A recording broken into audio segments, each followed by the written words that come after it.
O, Pak, sino ka dyan, girl? Hiya-hiya yarn.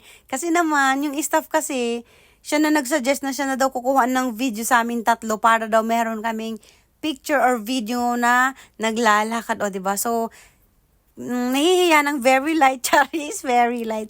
So, ayun na nga, medyo, hindi maka-smile ng ayos kasi, syempre, nahiya tayo dyan, Charis. So, ayun na nga, syempre, ayun dyan na yung si panganay ko, nag-ano kami dyan, walking, kunwari nagmo-model, Charis. So, syempre, ang saya ko lang kasi, ayan, tinan mo, nagkaroon na kami ng picture na nakikimono, kaming tatlo, kasi dati, maliit pa si Bunso, so, syempre, hindi pa siya nakakalakad ng maayos nun. So, ngayon, malaki na siya, kaya tinan nyo, nakakimono na kaming tatlo. Ang saya-saya. Sobrang saya ko lang kasi yan, ang lalaki na ng mga anak ko.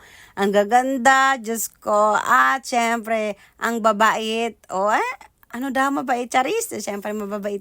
Malalambing at tingnan mo naman, ang ganda-ganda ng mga ngiti talaga namin dito dahil natupad na yung isa sa mga pangarap ko na magkimono kaming tatlo na eto na nga, mag-walking kami kasi dati naman meron kaso maliit pa sila noon. Ngayon malalaki na kaya ayan ang bait, 'di ba? Tinakpan talaga ako ni panganay. Pero okay lang.